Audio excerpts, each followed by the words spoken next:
출판사에서 나온 책에 700억 부자라고 나온 거예요. 이미 인쇄가 돼서 못하겠다고 거절을 하더라고요. 그래서 할 수 없이 그때 내가 어떻게 했냐면 그냥 700억 부자가 돼야겠다 생각을 했었거든요. 그래서 그 이후 얼마 안 돼서 실제로 700억이 넘는 자산을 가지면서 그 책에 적힌 그대로 실현을 한 적이 있어요. 아무래도 돈 얘기를 많이 할 수밖에 없어요.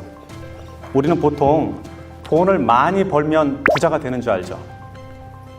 그게 일반적으로 사람들이 생각하는 방법이에요. 몇 가지 돈에 대한 오해하고 있는 다른 능력들이 있어요. 돈을 버는 능력, 돈을 모으는 능력, 돈을 쓰는 능력, 돈을 불리는 능력, 유지하는 능력, 이것은 다 각기 다른 능력이에요. 그래서 돈만 많이 벌면 부자가 되는구나 라고 생각하는 사람들은 그 돈을 유지할 수 없게 돼요. 불릴 수도 없게 돼요. 돈은 중력과 같아요. 중력이 뭔지 알아요?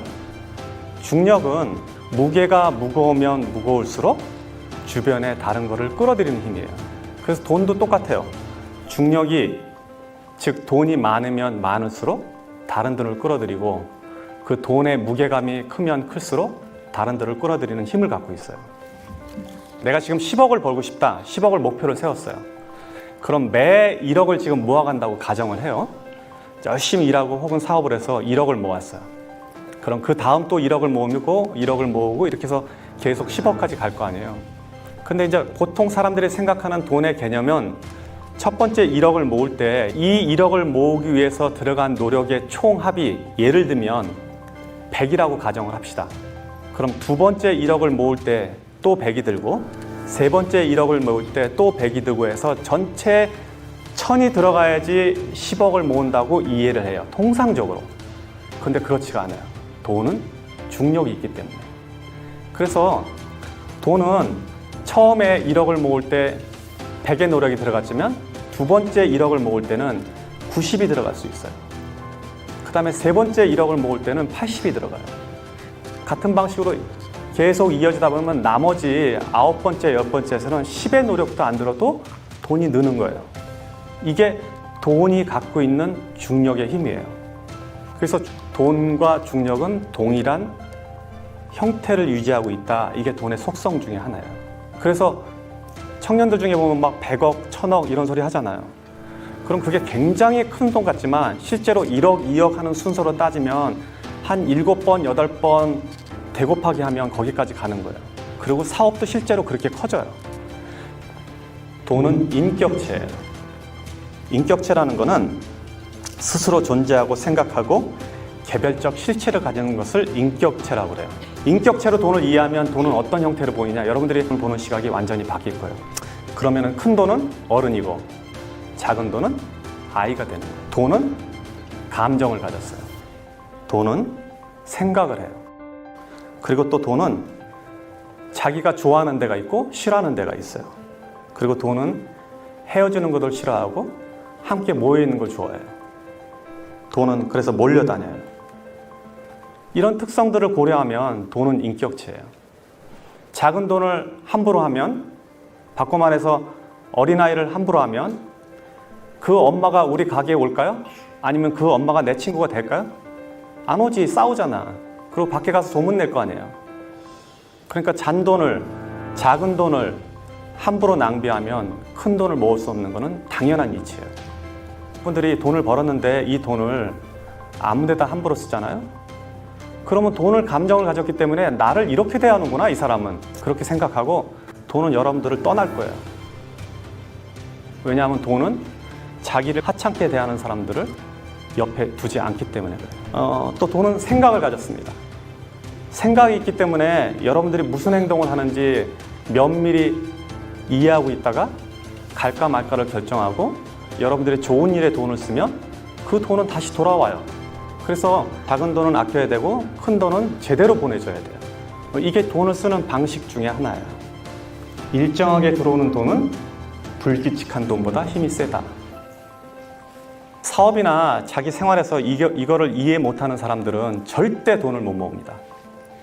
일정하게 들어오는 돈은 일정하게 들어오는 것 자체가 어마어마한 힘이에요. 일정하게 들어오는 돈은 한 번에 몰려다니는 돈보다 힘이 세요.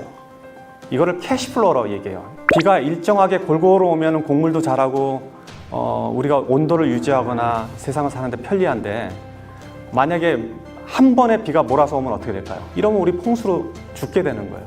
돈도 똑같은 거예요. 그러니까 일정하게 들어오는 돈은 조직화된 돈이라고 봐야 돼요. 그래서 그 돈은 다른 돈들을 이겨요. 목돈 2천만 원, 3천만 원 들어오는 거 아무 의미 없어. 매달 100만 원, 200만 원 버는 게 아주 무섭고 중요한 돈인 걸 알아야 돼요. 고생해서 번 돈은 공짜 돈보다 힘이 세다. 돈은 같은 100만 원이라도 혹은 같은 1000만 원이라도 그 숫자는 가치는 지금 현재 동일하더라도 그 돈이 벌어진 과정에 따라서 그 돈의 무게가 틀려져요. 여러분들이 고생해서 벌은 돈은 돈의 가치가 무게가 100kg라 그러면 누가 준 돈은 1kg도 안 되는 거예요. 그래서 가볍게 날아가요. 그런 돈은 그냥 흩어져 버려요. 복권에 당첨됐다든지 갑자기 사업을 해서 돈을 벌었다든지 혹은 누가 줬다든지 유산으로 받았다든지 땅값이 갑자기 올라서 떼부자가 됐다든지 이런 사람들의 돈은 같은 1억이라도 내가 벌어서 꾸준히 모아서 적금 들어서 벌은 돈 1억하고는 전혀 다른 가치를 갖고 있는 거예요. 그래서 고생해서 번 돈은 공짜임보다 그 힘 자체가 그리고 그 중력 자체가 전혀 다른 역할을 하고 있어요. 사실 성공이라는 거는 한 사람의 성공은 그 이면에 굉장히 많은 사람의 슬픔과 고생을 바닥에 두고 있어요. 돈은 몰려다니기 때문에. 그래서 성공한 사람들이 하는 실수가 뭐냐면 지금 이런 거를 잘 지키지 않는 게 보통 성공한 사람들이 흔히 하는 실수예요. 성공이 근본적으로 많은 슬픔과 불행을 깔고 있다는 얘기는 뭐냐면 마치 가시처럼 이렇게 앉아 있거든요. 그래서 그 가시를 다독이지 않으면 결국 가시는 내 몸을 찔러서 돈을 많이 벌어도 다시 돈을 흩어지게 만드는 힘을 갖는다고요.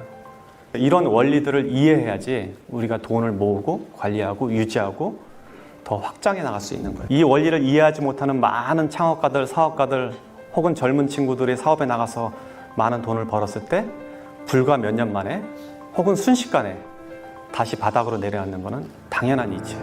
남의 돈을 대하는 태도가 내 돈을 대하는 인격의 근본이다. 친구들끼리 회비를 모아서 어떤 일을 할 때는 내가 평소에 하는 소비보다 더 아까워지 않고 소비를 한다면 이거는 남의 돈을 대하는 태도가 옳지 않음으로 인해서 결국 내 돈을 대하는 태도를 무시한다는 걸 이야기할 수 있어요.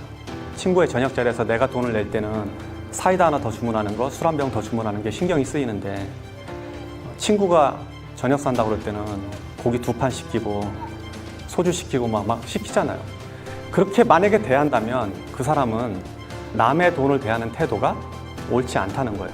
결국 그거는 자기 자신이 갖고 있는 돈을 대하는 태도와 동일해져요. 그래서 이런 사람들은 돈에 존중을 못 받게 되는 거예요.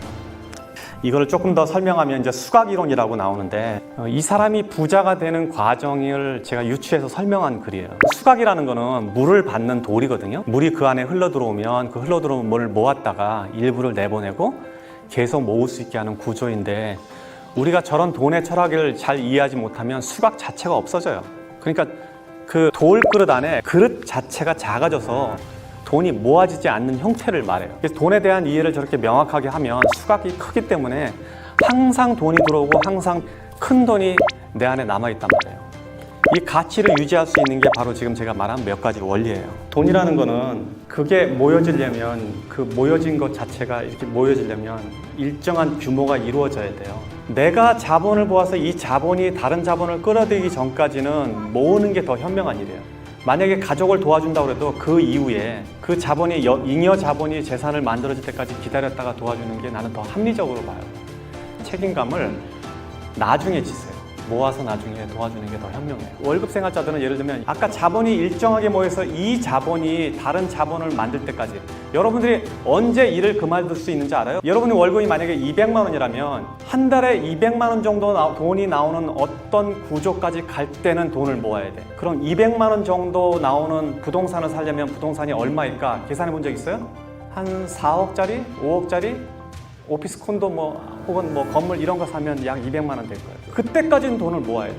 그러면 나는 평생 일 안 해도 되는 거지. 그리고 월급 생활자가 5억을 어떻게 만들어? 아까 말한 대로 5억 만들려면 처음 만들어야 되니까 1억 먼저 만들어야 되고 1억 만들려면 1000만 원 먼저 만들어서 그 그렇게 씨앗처럼 모아서 거기까지 가야 돼요. 그거 가는 거 생각보다 많은 거 아니에요. 해보면 막상 해보면 별거 아니에요. 왜냐하면 자본 자체는 자본이 자본을 불러들이기 때문에 복률이 늘어나기 때문에 가능해진단 말이에요. 그러고 나서 200만 원 정도, 300만 원 정도의 월세가 나올 정도 되면 그 정도의 소비 수준만 유지하면 평생 일 안 해도 되는 거잖아요. 그 구조로 가는 거예요. 전부 다 부자라는 거는. 그걸 이해하지 못하면 계속 똑같은 생활을 하는 거죠. 그래서 처음에 그렇게 하면 안 돼. 처음에 되게 잘 모아야 돼. 악착같이 모아야 돼. 이게 여러분 청년들이 자꾸 실수하는 게 있어요. 이게 마중물 같은 거예요. 모든 게. 내가 젊은 나이에는 젊어서 어떤 경험을 쌓고 이렇게 인생을 전체를 죽이지 않는 것도 되게 좋은 일인데 자본이 모이거나 아니면은 마중물처럼 뭐가 올 때까지는 좀 노력해야 돼요. 그리고 그렇게 하라는 이유는 뭐냐면 젊은 친구들은 특히 내가 이 세상에서 나 스스로 존재해서 살아남을 수 있는 걸 증명해야 돼요. 오늘은 그 질문이 안 나오는데 좋아하는 걸 할까요? 잘하는 일을 할까요? 맨날 이렇게 물어본단 말이에요. 상관없어. 돈 버는 일을 해야 돼. 내 스스로가 존재해내줘야 돼요. 이 세상에서.